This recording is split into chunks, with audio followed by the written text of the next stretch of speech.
Bonjour à toutes et à tous et bienvenue sur le podcast Ma Thérapie. Ce podcast a été créé dans le but de nous accompagner vers plus de conscience et d'amour. Alors, au cours des épisodes, j'espère qu'on grandira ensemble, que j'arriverai à t'apporter de la joie, de l'amour et surtout des outils qui t'aideront dans ton quotidien. Je te souhaite une très belle écoute.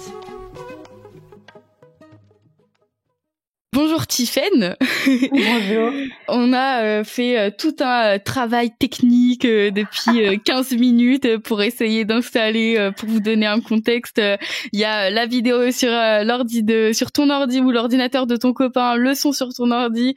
On s'est vraiment donné pour enregistrer cet épisode. C'est ça. Maintenant, il n'y a plus qu'à espérer que ça reste OK jusqu'au bout. Oui, allez, on croise les doigts, il n'y a pas de raison. On a pensé à tout. On a branché, on a mis l'ordinateur en charge. Ok, là, on est prêt pour enregistrer un épisode sur les mantras. Toi, tu as sorti une vidéo il y a quelques temps sur le sujet et je trouvais que c'était super intéressant et que t'apportais plein de valeur. Donc, je suis super contente qu'on traite ce sujet parce que c'est vrai qu'on entend beaucoup parler, même c'est presque devenu dans le langage courant. On entend c'est mon mantra, etc. Donc, je pense que ça peut être intéressant de venir apporter un peu de connaissances sur ce sujet-là. Mais pour introduire ce podcast, je demande à mes invités de se présenter. Donc, est-ce que tu pourrais te présenter et nous parler un peu de ton parcours et de toi ? Oui, je vais faire rapide parce que je sais que les gens attendent surtout la partie mantrique de cet épisode. Donc, très rapidement, moi, je suis partie en tant que prof de yoga, donc prof de yoga avec tout le panel de possibilités qu'il y a dans cette pratique très très riche. Et c'est vrai qu'on a souvent l'idée du yoga en tant que posture, respiration, relaxation, ce qui est bien sûr une part importante. Mais en fait, il y a beaucoup plus que ça, c'est beaucoup plus riche que ça. Et ça fait quelques années maintenant que je me forme plus spécifiquement au yoga du son. Et le yoga du son lui-même est très très très vaste. Et les mantras en font partie, mais en font partie seulement, parce qu'on pourrait se dire, ok, le yoga du son, c'est les mantras, mais non, il y a plus que ça, en fait. Et la vidéo dont tu parles, elle date d'il y a quelques années déjà, donc tu vois, j'ai dû la revisionner pour me dire, mais qu'est-ce que j'avais raconté à l'époque? Et comme ça fait plusieurs années que je chemine par là, c'est intéressant parce que ça m'a permis, en préparant cet épisode, d'aller rechercher des notes, d'aller étoffer un petit peu. Donc, ce sera plus enrichi que la vidéo que tu as pu voir il y a quelques semaines. Donc, je pense que c'est intéressant. Ça te permet d'apporter un second regard. C'est vrai que c'est intéressant quand on apprend des notions à un certain moment et qu'on se replonge là-dedans quelques temps après. Ça le fait pour certains livres qu'on lit une première fois et qu'on découvre sous une première lecture. Et quand on le lit une deuxième fois, des fois, on se dit « Ah, mais ça, j'avais pas capté la première fois. » Donc, c'est chouette que ça puisse te faire ça. Du coup, toi, les mantras, comment est-ce que tu as découvert ça? Comment c'est rentré dans ta vie un peu C'est à travers ta pratique du yoga, du coup? Non, alors moi j'ai toujours aimé chanter sous la douche. Je suis une chanteuse de salle de bain. Et dès petite, en fait, mes parents ont une maison sur sous-sol. Et lorsque je descendais au sous-sol pour aller chercher quelque chose, j'avais toujours un peu peur dans ce sous-sol. Et je chantais des choses comme pour, je sais pas, conjurer les monstres du sous-sol, j'en sais rien, les tenir à distance. Ouais. En tout cas, j'avais vraiment cette idée de chant qui rassure. Qui a un impact. Je ne savais pas trop lequel, mais ça avait un impact en tout cas sur moi. Et par la suite, évidemment, j'ai plongé dans les mantras à travers la pratique du yoga et j'ai senti que c'était quelque chose de très joyeux en moi. Et c'est par la suite, à force de pratiquer, que ce soit à titre professionnel ou dans ma pratique personnelle, que je me suis aperçue que les mantras ou le son en général, parce qu'en fait on va en parler, mais les mantras c'est qu'une partie du son, du monde sonore, et les sons en particulier, ou la musique a vraiment un pouvoir très profond. En tout cas moi je l'ai expérimenté sur moi, voilà. Et après je me suis dit tiens, ce serait bien d'aller faire des recherches là-dessus, parce que ça va pour moi plus loin encore que le travail postural qui permet de délier des tensions physiques, d'aller chercher des nœuds, de refaire circuler l'énergie, ça c'est évident, mais le son va chercher dans une sphère beaucoup plus profonde, beaucoup plus enfouie, ça nous relie à quelque chose de vraiment très grand. Et le but du yoga, c'est ça, c'est de rechercher l'union entre le petit soi et le grand soi, de se sentir en fait explosé. Il n'y a plus de frontières entre mon corps, mes corps et le monde extérieur. Et je trouve que pour moi, la musique et le son sont un vecteur. On le sait quand on écoute, mais même une musique à la radio, on peut avoir les larmes, ou ça peut nous donner la pêche, ou on peut avoir des frissons. Ça nous fait vivre des choses. Et c'est ça que j'ai voulu aller fouiner. Ouais, oui, c'est drôle effectivement quand on a une playlist assez mixée. Des fois, on peut passer à danser, à être super joyeux, d'un coup à une musique qui nous ramène de la nostalgie et d'un coup on est un peu triste. Enfin vraiment, ça nous fait passer sur des vagues très différentes. Et du coup, quand tu étais petite, toi, tu t'es déjà rendu compte à ce moment-là, quand tu descendais dans ce grenier, de ce que le chant pouvait t'apporter? Déjà à ce moment-là, tu t'en es rendu compte? Oui, je m'en suis rendu compte très vite et du coup par la suite, c'est vrai que j'ai utilisé le chant assez souvent, même pour apprendre mes poésies ou pour apprendre des textes ou des tables de multiplication, des trucs comme ça. Je le faisais en chanson. En fait, parce que c'est vrai qu'on imprime plus facilement, ça a été démontré. Donc j'ai utilisé ça. Moi, j'ai commencé à écrire des chansons quand j'étais toute petite, peut-être à 10 ans, j'écrivais des petites chansons, des choses comme ça. Mais par contre, je ne suis pas musicienne dans le sens où j'ai fait quelques cours de piano, mais à 16, 17 ans. Je ne sais pas lire la musique. C'est vraiment que... Oui, c'est passionnel, quoi. Ouais, j'entends et je peux retrouver le son, mais je ne suis pas musicienne. Voilà, c'est vraiment quelque chose d'autodidacte et d'assez spontané. Voilà. Ouais. Et là où ça fait le lien avec le yoga, c'est que donc j'ai commencé en tant que prof de yoga classique, on peut dire, même si classique ne veut absolument rien dire en fait.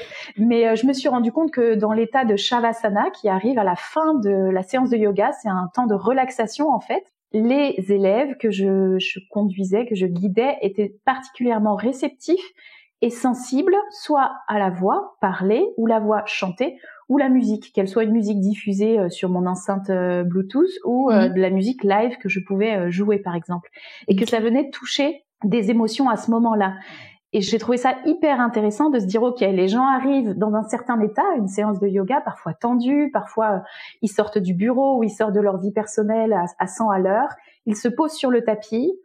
On fait quelques postures, quelques travaux respiratoires, de concentration pour ouvrir les espaces. Et quand le corps est ouvert et qu'on envoie du son, il se passe un truc de fou. Ah ouais. Et donc, c'est pour ça que je me suis intéressée plus spécifiquement à tout ce travail sonore. Ça fait, je sais pas, 3-4 ans que c'est vraiment mon truc. Mais curieusement, je le mets en place dans mes séances, mais très doucement encore. Je suis encore timide, j'y vais, doucement mais sûrement. Mais à tâtons, parce que ça me paraît parfois si puissant que je me dis, ok, est-ce que je peux gérer le service après-vente en fait? Oui, ouais, non, je comprends, oui, parce que si t'envoies une telle dose d'énergie qui fait que la personne peut être déstabilisée et suffit qu'elle soit peut-être pas en accord avec ses émotions, ben du coup, voilà, ça peut créer quelque chose d'assez fort et oui, faut être... Surtout que quand on touche au son, on se rend compte qu'en fait on touche à l'énergie et l'énergie c'est quelque chose de très fort, de très beau, mais qui peut être aussi vraiment très puissant et qu'il faut savoir gérer. Et je trouve ça difficile, en tout cas à l'instant où je te parle, je trouve ça difficile d'être à la fois au four et au moulin, d'être à la fois dans la transmission, dans le cours de yoga et présente pour la qualité énergétique, même si on peut faire des nettoyages énergétiques avant une séance, etc. À l'heure actuelle, je trouve ça difficile d'être dans les deux. Idéalement, je voudrais être double. Être deux, être moi qui transmet et être moi à côté qui gère l'espace, qui tient l'espace énergétique pour les participants. Voilà. Pour le moment, j'ai pas encore trouvé tout à fait le positionnement pour être sur les deux tableaux. Ouais, c'est un équilibre après à trouver ou même peut-être trouver une autre personne, mais c'est un autre sujet.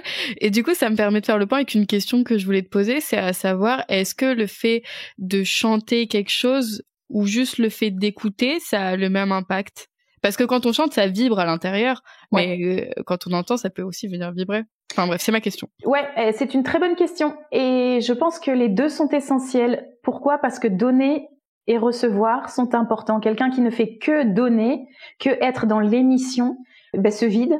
Et quelqu'un qui n'est que dans la réception, prive l'univers de sa voix, d'une certaine façon. C'est aussi logique que la respiration avec l'inspire et l'expire. J'inspire un petit bout d'univers et j'expire un petit bout de moi que je rends à l'univers, en fait. C'est exactement pareil pour moi, en tout cas dans mon expérience sonore. Je trouve ça très intéressant que les gens puissent à la fois recevoir. Alors, quand je parle du cours de yoga classique, les gens sont plutôt dans la réception, effectivement. Mais cela dit, quand on va dans des séances de yoga du son vraiment dédiées au yoga du son, il y a des temps d'expression, d'émission.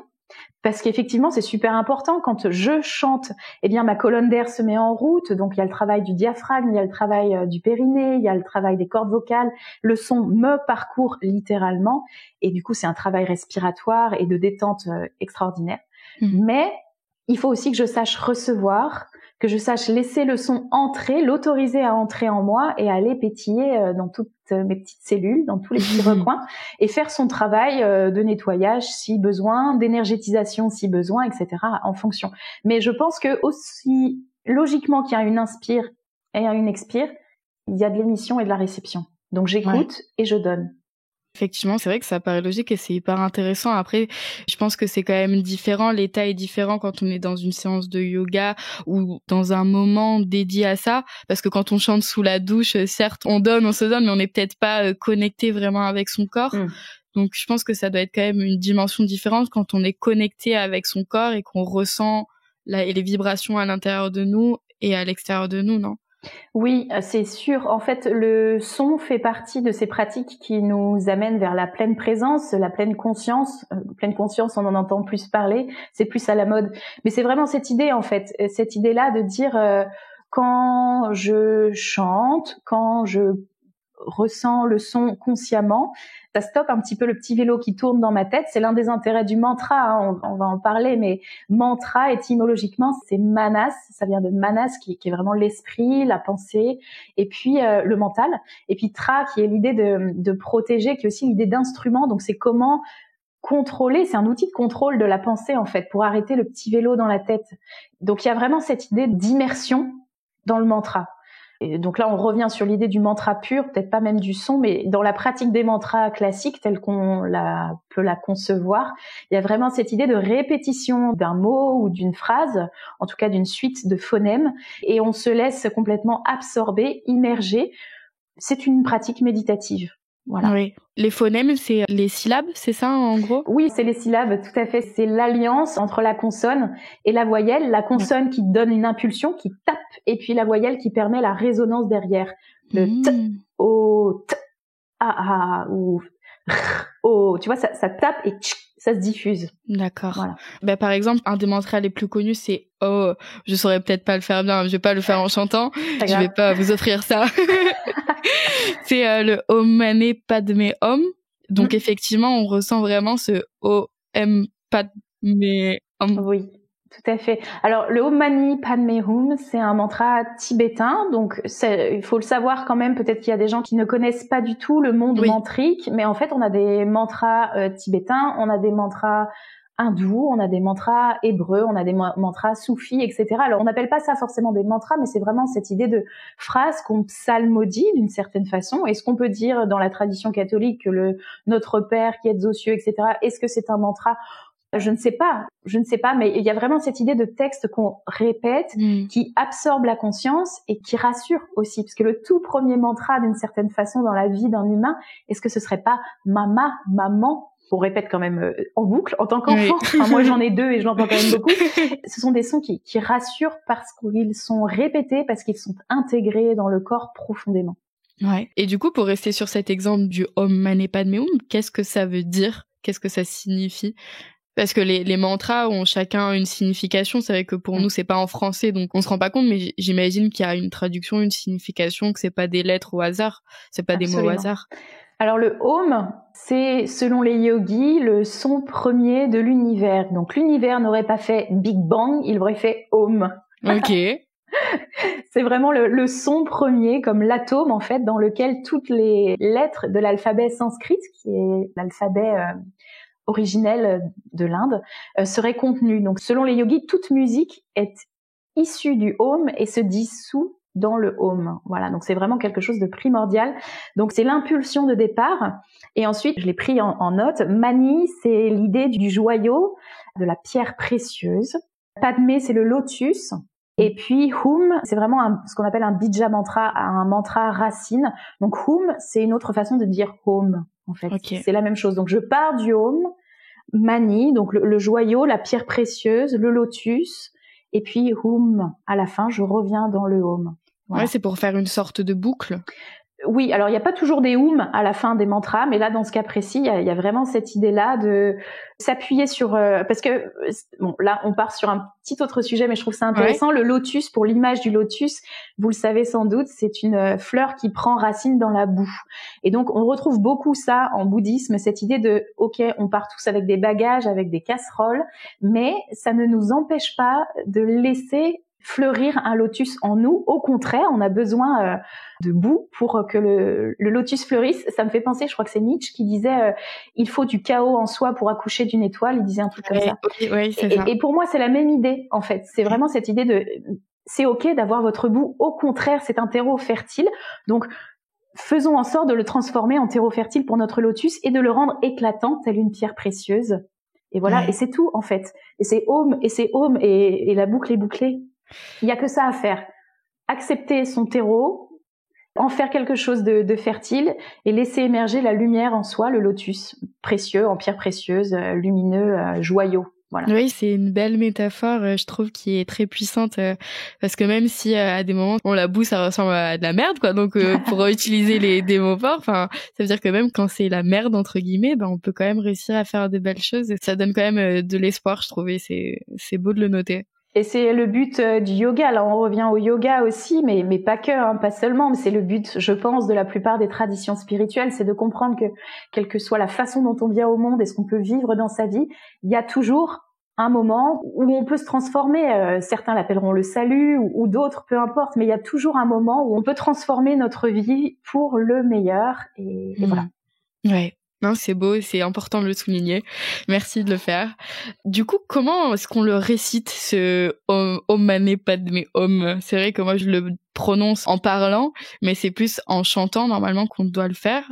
Non, il n'y a pas de règle. Pas du tout, on le fait bien comme on veut. En fait, l'idée du mantra, parce que là on est vraiment sur un mantra, c'est de le réciter plusieurs fois. Donc il peut être chanté, effectivement, avec la mélodie. Alors il y a des mélodies, on va dire classiques, mais il y a aussi, on peut faire n'importe quelle mélodie. Maintenant, il y a des artistes qui chantent des mantras sur des mélodies pop, rock, reggae ou ce qu'on veut. Donc à la limite, pourquoi pas. Il y en a qui diront non, c'est pas traditionnel, etc. J'entends cet argument. Après, pour moi, à partir du moment où on diffuse des sons sacrés, parce que ce sont des sons sacrés porteurs d'une énergie forte, à la limite, quelle que soit la mélodie, moi, ça me va. Voilà. Oui, tant qu'on le fait avec le cœur aussi. Exactement. L'intention est très importante. Mais en fait, les bouddhistes, pour ne parler que des bouddhistes, mais les hindous le font aussi, les musulmans le font aussi, les chrétiens le font aussi. On peut avoir des malas, des petits colliers de perles qu'on peut appeler rosaires. Enfin, rosaire, c'est chez les chrétiens. Mais voilà. Et en fait, on égrène une perle après chaque mantra.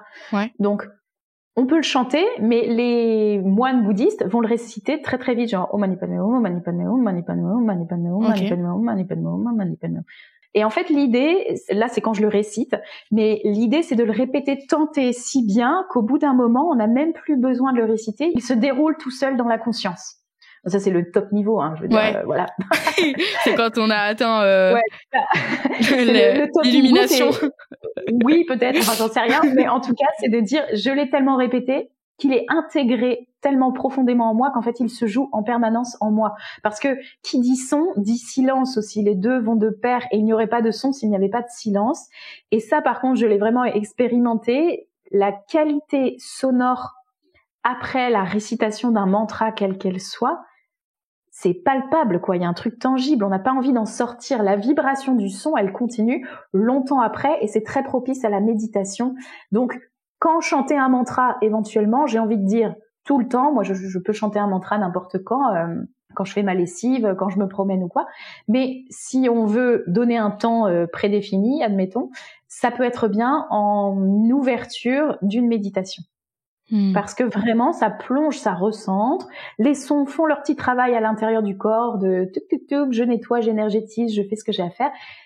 Résonance du son dans le silence et pof, le mental, ça aide vraiment beaucoup. Et ça, je l'ai expérimenté du coup. C'est pas. Oui, pour rentrer vraiment dans un état méditatif, effectivement, ça permet de se concentrer que sur ça et du coup, on n'a pas le temps, comme tu disais, que le petit moulin tourne, quoi. C'est ça ? Oui. C'est ça. Alors ça, c'est vrai avec des mantras simples, parce que il y a des mantras compliqués qui font plusieurs lignes, etc. Si je suis en train de réciter avec mon nez collé à la feuille, je suis pas du tout dans un état de pleine présence, mais ça, on s'en doute. Alors ça, je l'ai pas réalisé personnellement, mais je l'ai vu faire des mesures de taux vibratoire. Donc ça peut peut-être intéresser aussi. Les mesures de taux vibratoire juste après le chant d'un mantra. En fait, c'est très très élevé, et puis ensuite, ça descend tranquillement à mesure que ça retombe. Mais il faut se dire que c'est vraiment de l'énergie qu'on fait rentrer dans le corps. Ça a été mesuré avec des outils. Donc voilà, ça, je trouve ça très intéressant. Donc c'est vraiment quelque chose qui fait du bien, quoi. Ouais. Vraiment. C'est super intéressant. Je connaissais pas cette information, le fait que ça augmente notre taux vibratoire. Donc tu penses le faire à des moments où on est un peu triste, ça peut nous rebooster? J'en suis sûre. Des moments où on se sent un peu patraque, un peu malade, je suis sûre que ça peut faire du bien. Alors on est vraiment juste, il me semble, parce que tout ce que je vous raconte, c'est soit ce que j'ai expérimenté, soit ce que j'ai appris au travers de mes enseignants, mais je n'ai pas la science infuse. Mais il me semble qu'on est vraiment au début des expérimentations dites thérapeutiques, même si l'Ayurveda s'est déjà emparé des mantras, on en parlera peut-être un peu plus tard, mais par exemple, est-ce que le mantra pourrait avoir sa place dans un hôpital ou dans un cabinet médical? Je veux bien faire l'expérience, sincèrement. Je lance une bouteille à la mer. Le son a des pouvoirs. Chaque voyelle a une fonction. Chaque consonne a une fonction aussi, en fait, dans le corps, etc. Donc, si je pars du principe que je veux toucher tel organe et je veux faire tel effet dessus, l'énergétiser, l'ouvrir, le purifier ou que sais-je, est-ce que sur un corps malade, ça fonctionne ? Et moi, j'aimerais beaucoup expérimenter ça. J'ai pas eu l'occasion de le faire encore. Et si des gens écoutent ce podcast et savent, j'aimerais vraiment savoir. Contactez Tiffaine. Oui, contactez-moi. Je veux savoir. Je suis vraiment au début du chemin de cette immense champ de possibilités. En fait, c'est infini, c'est passionnant. Et c'est pour ça que je suis contente d'être là pour en parler ce matin. Non, mais je suis d'accord. C'est une belle chose et c'est des bonnes questions. Au même titre que on en avait déjà peut-être un peu parlé quand on s'était téléphoné. Je t'avais demandé si, quand on a des problématiques, est-ce qu'on peut réciter des mantras avec des intentions si on a des problématiques, par exemple des problèmes de fertilité ou j'en sais rien, est-ce qu'on peut réciter des mantras dans ce sens-là, comme un peu des affirmations positives? Voilà, est-ce que ça peut avoir un impact? Oui, alors il y a plusieurs choses que j'ai envie de répondre à ça. Il y a l'approche ayurvédique, qui est la médecine traditionnelle indienne, où effectivement, chaque mantra qui va louer un élément ou une divinité a des applications. Donc, par exemple, dans le cas de la fertilité, peut-être qu'on sera plutôt du côté de Lakshmi, où il faudra que je re-regarde, mais je sais qu'il y a plusieurs mantras qui s'appliquent. Donc après, à soi de voir lequel entre en résonance. Bon, Lakshmi qui est aussi la déesse de l'abondance, donc ça peut être une divinité qu'on loue quand on lance un projet et qu'on a envie d'être soutenu. Ça, ce serait peut-être plutôt Ganesh, remarque, qui enlève les obstacles. Mais il y a vraiment cette idée d'être dans l'abondance positive. Mais Lakshmi est aussi très liée à la fertilité, en fait. Donc ça pourrait fonctionner. Mais je sais qu'il y a d'autres divinités aussi. Et en Ayurveda, je sais que tu as eu un épisode là-dessus. Il y a vraiment cette idée que on est constitué de 5 éléments et on a du feu, on a de l'air, on a de la terre, on a de l'eau, etc. en soi, mais dans des proportions à chaque fois assez uniques. Et donc, il y a des mantras spécifiques. Si je veux réguler le feu, si j'ai un excès de feu en moi, je peux chanter le mantra de l'eau, par exemple, pour ajouter un petit peu d'eau sur le feu, pour apaiser un petit peu le feu. Donc, et pas de l'huile. Non. Donc, le feu, par exemple, c'est ce qui va causer tout ce qui est inflammatoire, qui peut causer des soucis de peau, avec cette idée de rougeur, etc., de brûlure. Et puis qui peut amener beaucoup de colère, beaucoup d'énergie, etc. Quand c'est déséquilibré, bien sûr. Sinon, c'est très bien d'avoir du feu en soi, c'est pas, c'est pas ce que je suis en train de dire. Mais du coup, l'eau va peut-être venir équilibrer le feu. Si je suis au contraire trop, je pars dans tous les sens, mon mental part en cacahuète en permanence, peut-être que j'ai besoin d'amener un petit peu de terre. Et dans ce cas-là, je pourrais chanter un mantra en lien avec la terre. Et là aussi, il y a plusieurs mantras pour la terre. Donc, ça, c'est d'un point de vue ayurvédique. Après, d'un autre point de vue plus occidental, ça a été aussi prouvé, alors ce ne sont pas des sons sacrés, quoique, pourquoi pas, que la récitation d'affirmations telles que « je suis en sécurité, je suis fertile », si on parle de la fertilité, « je suis légitime à devenir mère, malgré mon passé peut-être », je suis prête à recevoir, je me libère du passé, que sais-je, des phrases comme ça. Alors il en faut pas beaucoup, mais se faire son propre mantra en fait, et le répéter régulièrement. jusqu'à ce que ça devienne intégré. Parce qu'en fait, le mental ne fait pas la différence entre ce que je me dis et ce qui vient du monde extérieur. Oui. Et c'est d'ailleurs bien pour ça que les mots tuent potentiellement. Un enfant qui entend toute sa vie par ses parents ou par ses profs ou quoi que ce soit, tu es nul, tu feras jamais rien de ta vie, ça va devenir sa réalité. Parce qu'en fait, il se dira, bah oui, évidemment, on me l'a dit, donc c'est vrai. Donc si l'extérieur fonctionne, l'intérieur fonctionne aussi. Donc se répéter des phrases très régulièrement comme ça, alors on n'apprend pas à nager en pleine tempête.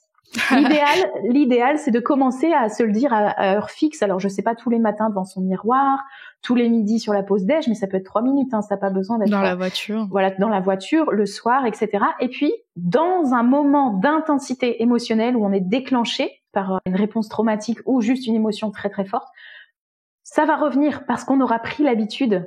Ça va s'imprimer tout seul, un petit peu comme le Om Mani Padme Hum tout à l'heure. Ça va se dérouler tout seul et là, de revenir à, ok, je mérite d'être là, je suis importante, je suis légitime, je reçois, je suis en sécurité, j'ai le droit à être mère, j'ai le droit à l'abondance, j'ai le droit à l'amour, enfin, je sais pas, après, chacun fait en fonction de ses besoins. Mais ça me semble super important. Et après, on peut travailler sur une série de mantras comme ça pendant X jours. Alors, certains disent, oui, un cycle de 21 jours, un cycle de 30 jours pour que le mental l'incorpore, si on peut dire.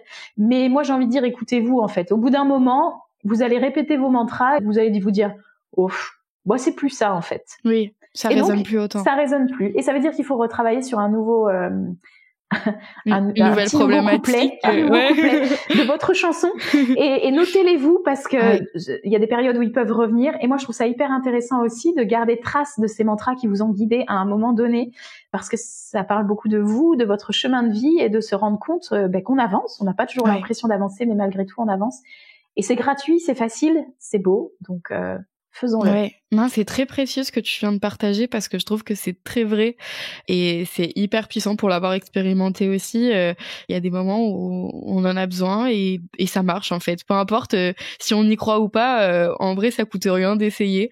Donc voilà, prenez le temps, essayez de vous répéter que vous êtes une belle personne, que vous croyez en vous, que vous allez réussir. Toutes les choses un peu, ça me fait penser un peu à l'enfant intérieur, de se dire qu'est-ce que enfant, si je me voyais moi enfant là en face de moi, qu'est-ce que j'aimerais que cet enfant entende, qu'est-ce que j'aimerais lui dire, qu'est-ce qu'il mérite d'entendre, qu'est-ce qu'il veut être, lui donner toute cette force-là et au final se la donner à soi. Absolument. Par rapport aux affirmations positives et tous les mantras, où est-ce qu'on peut les trouver? Donc je suppose que sur Internet on les trouve. Il y a quand même peut-être des sites plus précis que d'autres. Est-ce que tu as des références à nous donner par rapport à où est-ce qu'on peut trouver tous ces mantras? Tu parlais des mantras ayurvédiques, si on a besoin de peut-être plus de terre, plus d'eau, où est-ce qu'on peut trouver tout ça? Eh bien, je ne sais pas. Sur Internet, peut-être. En fait, ça me permet de donner une petite info que je trouve intéressante sur le monde des mantras.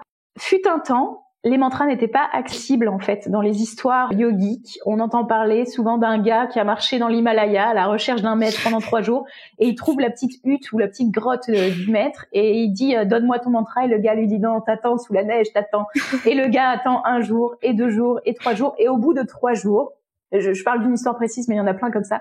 Le maître lui ouvre la porte et lui dit, ton mantra, c'est Ma. M-A, tu vois. Alors, nous, vu de là où on est, tu vois, en 2023, on se dit, ah ouais, d'accord, tout ça pour ça.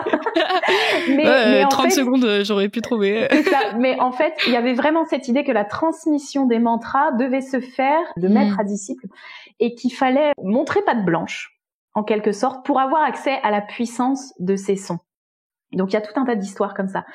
Est-ce que c'est l'une des raisons pour lesquelles les mantras ne se trouvent pas, enfin, peut-être qu'il y a un site qui s'appelle, je sais pas, mantra.com, je n'en sais rien. Moi, en tout cas, j'ai pas cherché sur Internet. Tu vois, c'est une question, là, je ne sais pas. Je sais que j'en écoute énormément. Sur Deezer, il y a des centaines de milliers de mantras, de tout style, etc. Et j'en écoute, en fait. Voilà. Ça doit être pareil sur Spotify, je suppose. Et ensuite, j'ai suivi des cours de mantra avec différents enseignants qui en apportent à chaque fois. Et dans mes formations de yoga, on en a aussi étudié énormément. Il y a des mantras qui reviennent beaucoup. Il y a des mantras très classiques qui reviennent énormément. Puis il y a des mantras beaucoup plus spécifiques ou beaucoup plus rares. Je ne sais même pas s'il existe à ce jour un répertoire officiel et exhaustif de tous les mantras qui existent. Je ne pense pas. Tellement c'est riche en fait. Donc voilà, je ne sais pas s'il existe un site pour ça. Moi, je serais plutôt d'avis de vous dire, si vous avez effectivement Spotify, Deezer, mettez mantra, voyez ce qu'on vous sort et voyez lequel vibre, et c'est peut-être sur celui-là que vous pourriez travailler à l'instant T. Oui. Ou alors allez sur YouTube, tapez mantra, voyez ce qui sort. En général, c'est les plus classiques qu'on trouve, mais c'est déjà une très très bonne base parce qu'il y en a déjà énormément. Et appuyez-vous là-dessus. Ou alors, si vous pratiquez le yoga avec un enseignant, demandez-lui un mantra. Voyez, pourquoi pas. Ouais. Mais il y a vraiment cette notion de... Je trouverais même ça triste qu'il y ait un site, en fait. Tu vois, j'aime cette idée de... Je fais un pas vers le mantra et le mantra me rencontre. Oui. Bon, le pas étant de taper mantra dans YouTube, tu vois, ça va.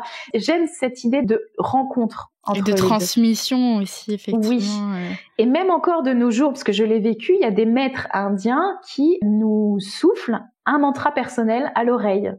Ah voilà. Oui. Donc moi je l'ai vécu, j'ai reçu un mantra comme ça personnel à l'oreille, et je trouve ça comme si c'était destiné pour nous. Alors, je ne sais pas si c'est destiné à l'instant T ou si c'est destiné sur l'incarnation, sur toute la vie.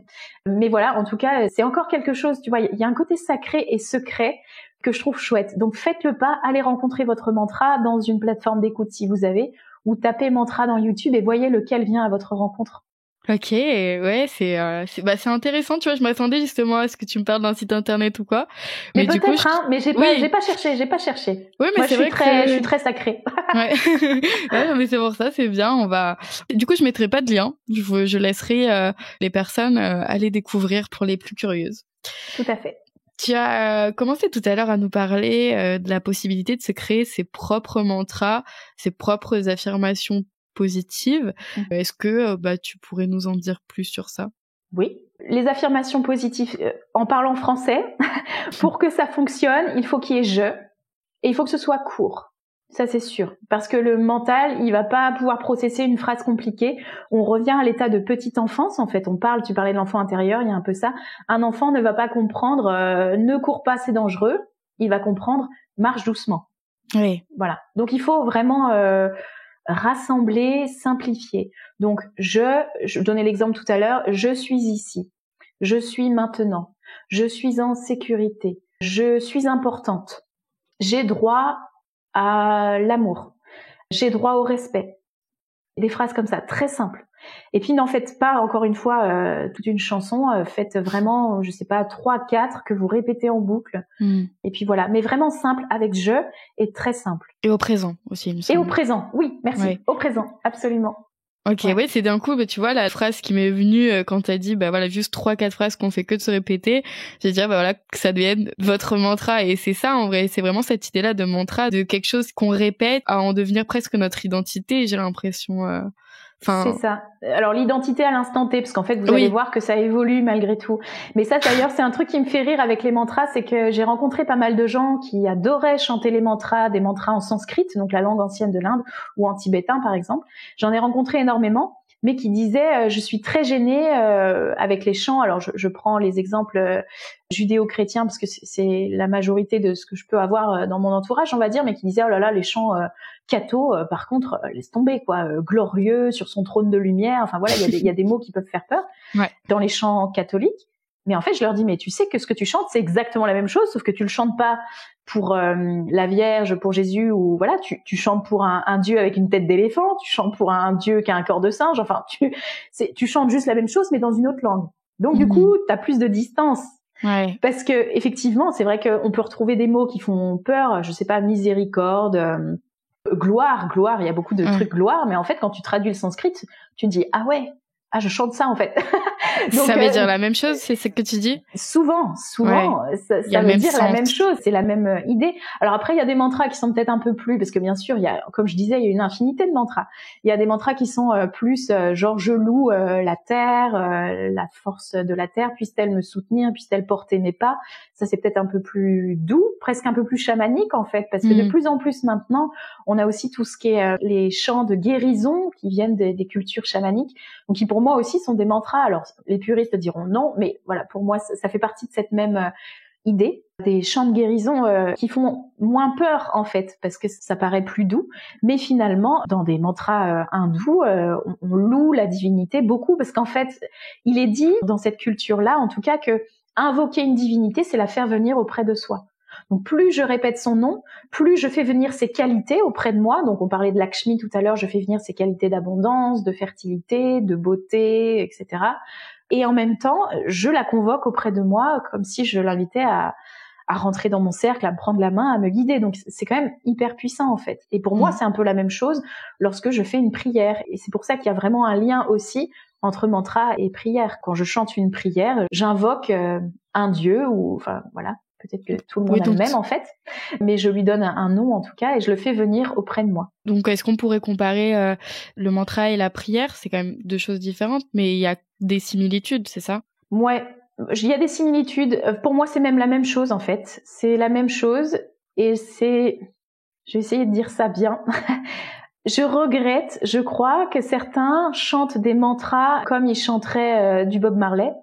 Parce que, non pas que ce soit forcément quelque chose de mal en soi, mais on chante des mots sacrés qui ont une puissance vibratoire, ne serait-ce que sur soi. Après, la divinité vient à côté de soi, nanana, on y croit, on n'y croit pas, peu importe. Mais c'est quand même important, en fait, ce qu'on est en train de faire.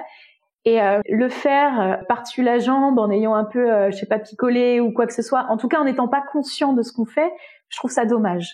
Le chant, on perd le côté sacré, quoi. Oui, exactement. Pour moi, je reviens à mon idée de respiration. Le chant, c'est j'inspire de l'air, j'inspire un bout de cosmos et j'offre un bout de moi, un bout de mon expiration, de ma voix au cosmos en retour. Donc c'est une conversation permanente, c'est un échange permanent.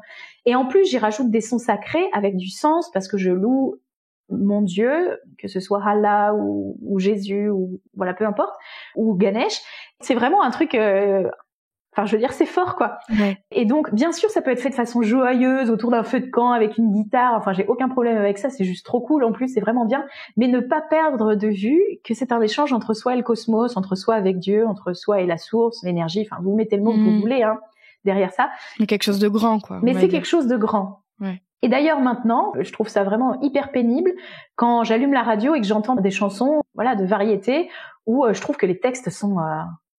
plat, quoi. Je me dis, mais purée, t'es en train d'inspirer un bout d'univers et de nous offrir ta voix et ton instrumentalisation et compagnie, t'es musicien, enfin, je veux dire, il y a du monde derrière, et tu chantes, je sais pas, elle m'a quitté, mais assieds-toi, faut que je te parle, enfin, tu sais, des trucs, tu vois, des trucs comme ça, où je me dis... Non, mais c'est bien aussi pour se défouler. Oui, c'est bien. Pour le karaoké. Voilà. Non, mais on peut pas mettre du sacré partout, c'est évident, et c'est évident, et voilà, je veux pas passer pour la fille prude, c'est pas du tout ça.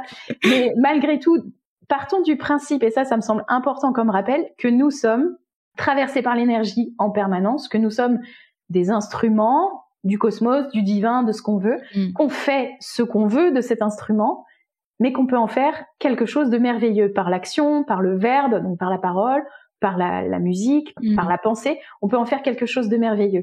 Soyons-en conscients. Après, qu'on choisisse de faire de la chanson de variété avec, pourquoi pas, vraiment, mais soyons conscients de ça, c'est tout. Et il y a plein de gens qui sont pas conscients, qui sont hyper précieux. Enfin, je veux dire, on est hyper précieux et qui vont dilapider leur potentiel dans des choses qui leur font du mal et qui servent pas le monde, en fait. Et pour moi, le mantra m'a permis de me rendre compte de ça. Nous sommes des instruments. On n'a même pas besoin d'avoir des instruments avec nous. Ma voix est un instrument, mon souffle même est un instrument, parce qu'on n'est pas obligé de chanter le mantra, on peut souffler aussi. Tu vois? Ouais. Chose comme ça. Donc, mon corps est un instrument, c'est un violon. Et j'ai envie que, si possible en tout cas, parce que je fais rien de tout parfait, hein, c'est pas du tout l'idée, mais d'essayer au maximum de faire en sorte que ça fasse des jolies choses. Ouais. Voilà. Oui, j'ai deux choses à dire. La première, c'est tu as abordé une notion intéressante, le fait qu'on n'est pas obligé de le chanter vibratoirement et d'émettre du son, donc on peut le chuchoter. Ma question, c'est est-ce que si on y pense aussi vraiment intérieurement, ça marche? Ouais. C'est ma première. Les 3 étapes, en fait, on va dire. La première étape, c'est l'étape grossière. J'aime pas le mot grossier, mais ça reprend l'idée des 3 corps qu'on a en yoga. En fait, il y a le corps physique, enfin voilà, celui qu'on voit. Donc ça, c'est de chanter parce que c'est audible, etc. Et puis petit à petit, au fur et à mesure qu'on intègre le mantra en soi, on peut simplement le chuchoter. Il y a un côté plus subtil, plus doux. Et puis petit à petit, je continue la récitation à l'intérieur, dans mon centre. Voilà. Okay. Mais il faut passer par les 3 étapes. Et d'ailleurs, c'est très intéressant dans le cadre d'une méditation, d'une introduction à la méditation. Je chante, je souffle et silence. Et je continue de réciter dans le silence et vous verrez que la qualité de silence, elle est juste ouf. Dingue. Ok. Vas-y, ça me donne envie de tester. Ouais. Ok, super. Et la deuxième chose que je voulais dire, c'est que on a beaucoup parlé donc de faire des mantras pour soi, des affirmations positives nous concernant, etc.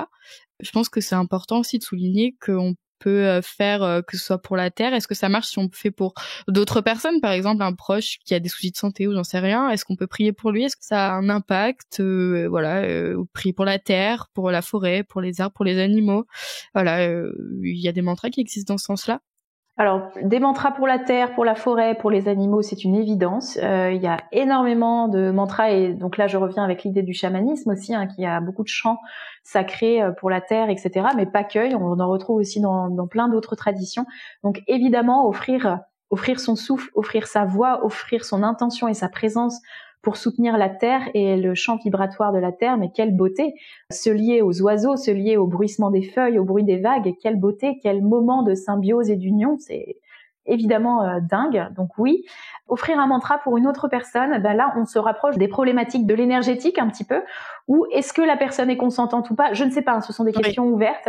Est-ce que la personne a envie qu'on lui offre un chant? Est-ce que c'est juste qu'on essaye d'influer sur sa maladie, sur sa problématique, etc., sans son consentement? Voilà. Après, on peut toujours lui envoyer des chants ou une intention, en tout cas, d'amour, de lui envoyer de la lumière, de lui envoyer des choses comme ça. Je pense que ça ne lui fera pas de mal. Mais après, essayer de demander par son intention, par sa prière en chantant, ou prendre un mantra pour traiter, je sais pas, son problème de fertilité, puisque c'était ton exemple. Bof, en fait, peut-être pas, tu vois, je sais pas, si elle a pas envie d'avoir d'enfant, on va peut-être pas lui faire un mantra de fertilité, tu vois, C'est vrai. mais il y a vraiment cette notion de qu'est-ce qu'on envoie à l'autre et dans quelle mesure on n'est pas en train d'envahir son espace de libre arbitre, simplement. Ouais, c'est des questions qui sont intéressantes à être soulevées. Donc, ouais. Okay. Et après, j'ai envie de dire, il y a les affirmations dont on a parlé, mais il y a une autre façon de pratiquer les mantras, accessible à tous, super facile. C'est simplement de chanter des voyelles. Faites des A. Voyez où ça sonne, mais pas des petits A. Ici, faites des A en relâchant bien la mâchoire. Voyez où ça vibre, des A sur toute la durée de l'expiration. Faites des A graves. Faites des gras médiums. Faites des gras aigus. Voyez la différence. Faites des I. Faites des O, faites des U, des OU, faites des c'est pas une voyelle, mais on appelle ça le humming. En yoga, c'est plutôt Brahmari, c'est le son de l'abeille en fait, le bourdonnement de Faites ça, voyez où ça vibre. Donc c'est très simple en fait. C'est pour ça que vous pouvez prendre un mantra qui appartient à une culture spirituelle si vous le souhaitez, mais faites déjà des voyelles, voyez où ça vibre, voyez comme ça vous pose. Récitez des A, des O, des I, etc. Des et, santé, voilà. Juste pour vous donner un petit avant-goût, pour que vous ayez une idée, le A, il y a cette idée de j'ouvre. Ah, ça s'ouvre en triangle en fait, comme ça. Ah, ça propulse. Le O, il y a O, c'est plus petit, ça englobe, ça enveloppe, ça protège. C'est circulaire. Le I, c'est I, ça monte, c'est vertical. Donc, ce qui me permet de faire le lien avec la pratique du yoga, du coup, puisque c'est un peu mon domaine de prédilection. Oui, voilà, c'est ça. Est-ce qu'on peut chanter des mantras en faisant des postures de yoga? J'ai pas testé, mais ça me paraît fastidieux. Par contre, chanter des voyelles, oui, carrément. Chanter des sons, oui, carrément. Parce que je suis dans une posture d'érection où je cherche à m'agrandir. Eh bien, le I sera parfait. Je suis dans une posture où je cherche à ouvrir quelque chose. Le A sera super. Je cherche à contenir, à me retrouver. Le O sera très bien. Donc, vous voyez, on peut moduler comme ça. Complètement. Tu vois, il y a ma grand-mère qui m'avait partagé cet exercice parce qu'elle, ça fait 30 ou 40 ans qu'elle fait du yoga. Elle fait aussi de la sophrologie et sa sophrologue lui a partagé un exercice qui consiste à faire justement ces voyelles A, E, I, O, U. Et la première étape, c'est faire A plusieurs fois. Et elle me l'avait partagé, je l'avais fait avec elle et effectivement, après, le corps était détendu, mais en l'espace de 5-10 minutes, quoi. Ça vient vraiment et c'est gratuit. Et c'est gratuit, complètement. Donc essayez de faire des A, voilà, peut-être que des A pour commencer, pourquoi pas. A, et puis faites des A chantés, et petit à petit faites des A soufflés, et faites des A intériorisés. Voilà, sur une même session. Par exemple, tu parlais de 10 minutes, ok, timer 10 minutes de A. Vous pouvez prendre une autre, bien sûr, et passer par les 3 états. Prévoyez-vous un temps d'écoute intérieure après. d'écoute de la vibration du son. En fait, le son, il s'arrête pas comme ça, il continue de se propager dans l'espace. Ouais, c'est fabuleux. Ouais, c'est à vivre. Est-ce que tu as d'autres exercices comme ça à nous partager qu'on peut faire autour des mantras Eh ben, pour moi, les voyelles, c'est vraiment la base de la base. Après, il y a le aussi, donc le fameux humming ou la Brahmari. J'ai une petite anecdote par rapport à ça. Il y a peut-être 2 ans de ça, c'était au mois de juin, je donnais cours dans un parc public à mes élèves et il y avait des gens qui s'étaient installés sur un banc juste à côté avec de la musique et qui nous mataient. Voilà, c'était un peu gênant, tu vois. Parce qu'ils étaient vraiment à côté, tu voyais qu'ils voulaient rigoler, qu'ils avaient envie de nous embêter un petit peu, de se moquer, et je voyais que ça dérangeait pas mal mes élèves. Donc du coup, j'ai fait allonger tous mes élèves sur leur tapis, et je leur ai dit, ok, on va faire du Donc on a commencé à bourdonner tous ensemble comme ça. Et en fait, ça a créé un tel truc que les gens ont trouvé ça juste chelou. Ils sont partis. Bon, en plus, c'est vrai que c'était moins intéressant de voir des gens allongés, tu vois, bien sûr, je leur ai pas fait faire des chiens tête en bas, des trucs qui sont plus exposés. Le fait que, tout le monde soit allongé, donc circuler, y a rien à voir, et qu'en plus, ça commence à bourdonner. Puis comme le parc était quand même grand, au début, le son était assez diffus, tu vois, tu peux te dire, mais qui c'est qui bourdonne, ça vient d'où? Et petit à petit, les élèves ont laissé aller leur voix dans cette vibration du N, du M, et là, ça les a fait partir. Donc, c'est puissant. Ça peut faire partir les parasites. Exactement. Et après, un autre mantra vraiment le plus simple, c'est le Om. Alors, le Om qu'on peut chanter en Om, et qu'on peut aussi décortiquer en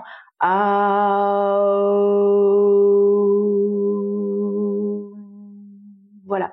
Pour moi, c'est vraiment le mantra de base, hein. C'est le mantra premier de l'univers, selon les yogis, le Big Bang. Donc pratiquez-le à volonté. Voilà. Oui. Et puis après, allez rencontrer votre mantra sur YouTube, comme on l'a dit. Et voilà. Allez, si vous avez vraiment la foi, vous trouvez votre maître après 4 jours de marche et 3 jours sous la neige pour les plus aventuriers. Aussi, mais l'idée principale, c'est surtout de chanter avec intention. Voilà, vous avez l'habitude d'aller à la messe, à la mosquée, à la synagogue régulièrement. Il y a des chants, mais vous les chantez par exemple un peu comme ça parce que vous les connaissez par cœur ou que sais-je. Essayez de les chanter avec conscience. Qu'est-ce que je suis en train de chanter et qu'est-ce que ça me fait de chanter ça? Et vous verrez que l'émotion sera très différente. Voilà. Donc c'est juste ramener de la conscience déjà. C'est tout.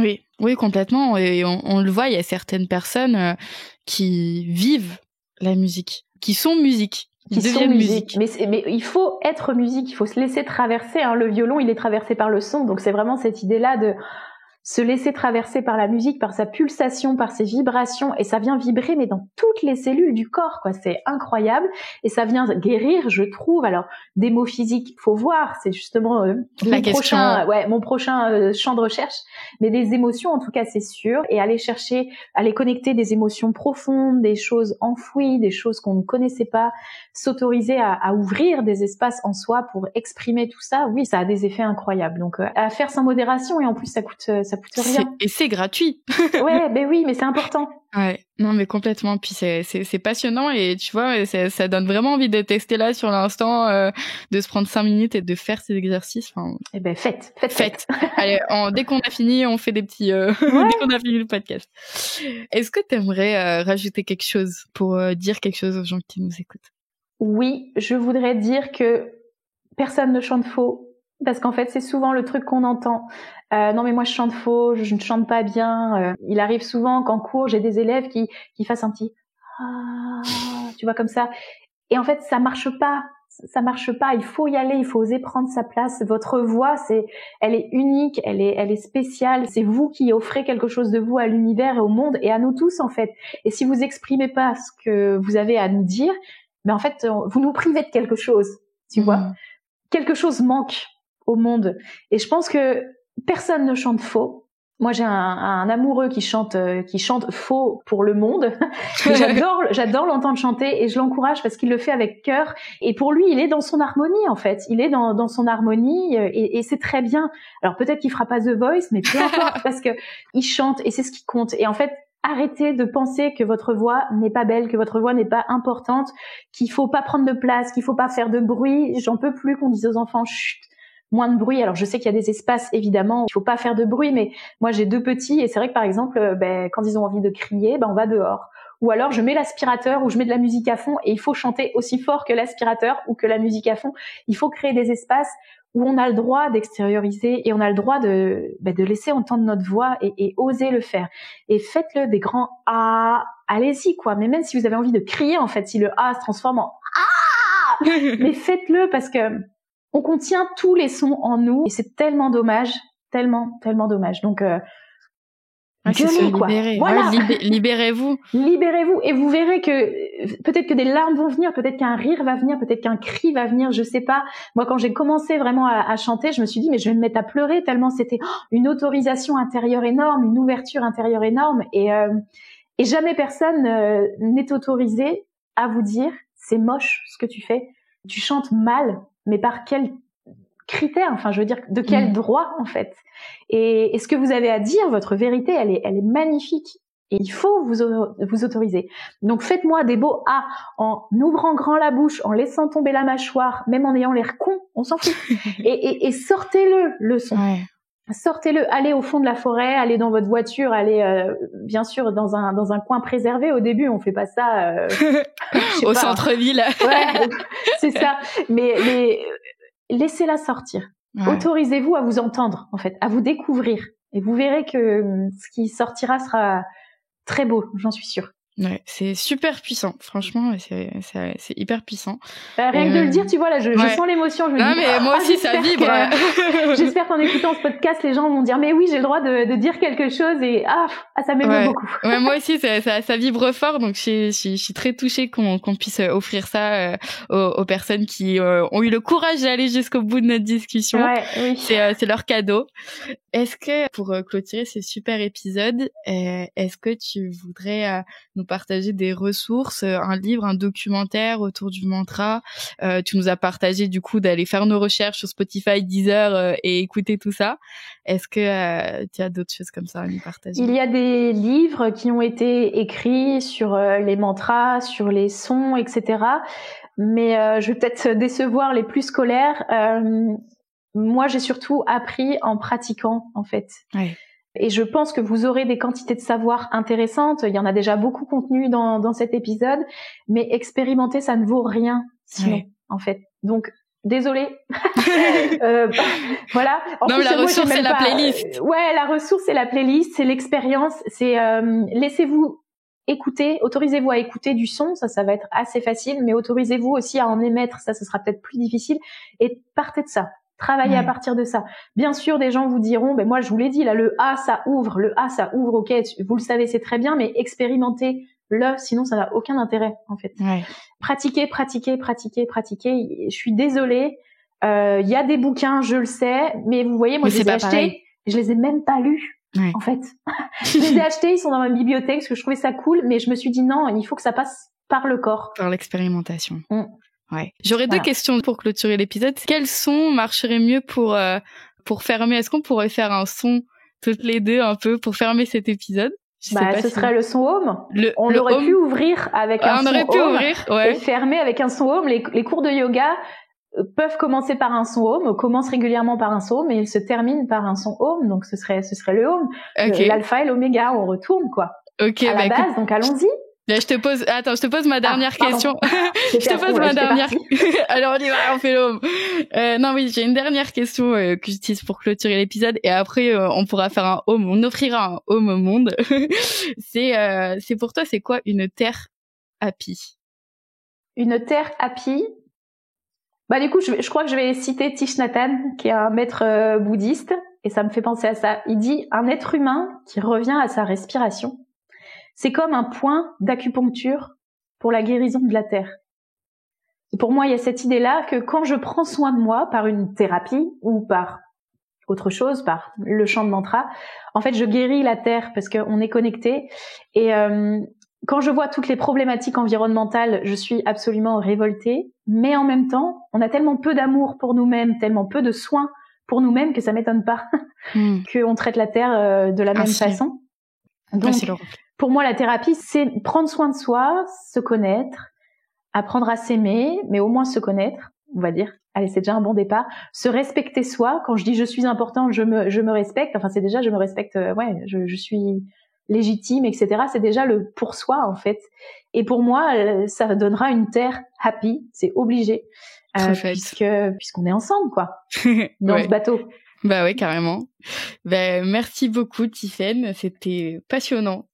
Et on le fait ce home alors ou pas? Allez, on le fait. Alors, on inspire. On inspire. La note que vous voulez, la note que vous voulez, aiguë, grave, peu importe. Allez, j'invite les personnes aussi qui sont allées jusqu'au bout à participer avec nous. Peu importe où vous êtes. On y va, on inspire. Allez.